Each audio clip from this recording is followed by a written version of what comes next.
Luke 24:13. As the disciples talked and discussed what had gone on in Jerusalem, Jesus suddenly appeared alongside them, walking, but they didn't know it was him. He asked them, "What are you guys chatting about as you're going on your way?" They stood still. They were downcast, depressed. One of them, named Cleopas, asked him, Are you just visiting Jerusalem? Don't you know about what's been going on and happening in these last days? What things? Jesus asked. About Jesus of Nazareth, they responded. He was an amazing prophet, powerful in proclaiming the word, and his actions were extraordinary before God and all the people. The chief priests and our rulers decided that he had to die, and so they crucified him. But we were hoping that he was going to be the one. He was going to bring Israel freedom and liberty. And what's more is that this is the third day since all this has happened.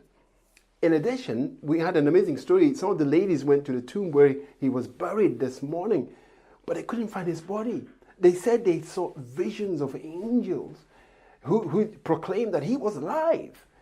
Then some of the other disciples who were following him went to the tomb and found it just as the woman had said, but they didn't see Jesus. He said to them, "How slow of understanding you are. How foolish. You still don't believe all the prophets? Did not the Messiah have to suffer before he came into all his glory?"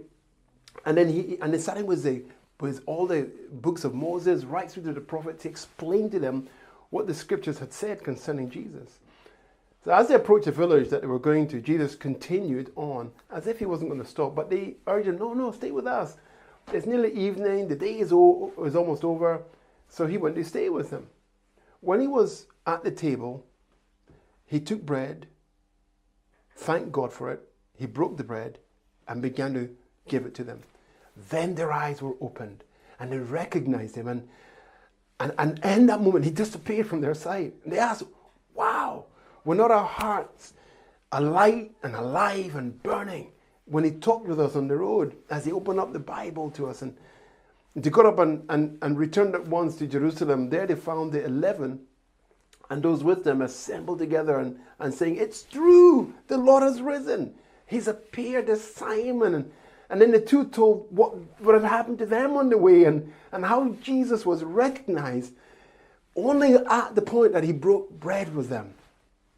In Luke chapter 24, we read of disciples who are discouraged. They are working through this disappointment. What's fascinating is that Jesus, the object of the discussion, was right there, beside them, talking with them. But they didn't even realize it was him. It's only later on when he disappeared that they questioned one another about the impact of the conversation on the road. Did not our hearts burn as he talked with us along the way? The burning heart is a discerning heart. Jesus answered them. What they're talking about, asked them what's going on. We believe because God is seeking to help us and open our eyes to proof that he exists. How many times in a crisis has God come alongside individuals in the battle, but because of the lack of identification with him, how often has he had to pull away, granting them freedom of will to choose to deny him? There are times when Jesus will come alongside and when he speaks to us, he wants to know what we're talking about, what the testimony is on our lips. Cleopas and the other disciples were trying to make sense of everything that had happened. They were not ashamed of Jesus. Indeed, one thing that was absolutely incredible was that the woman had seen the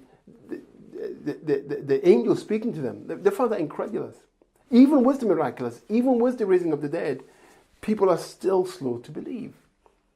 If you wonder what the risen Christ would want to discuss with you, if you appeared before him or he before you, he'd probably want to ask you what you believe about the things you already know.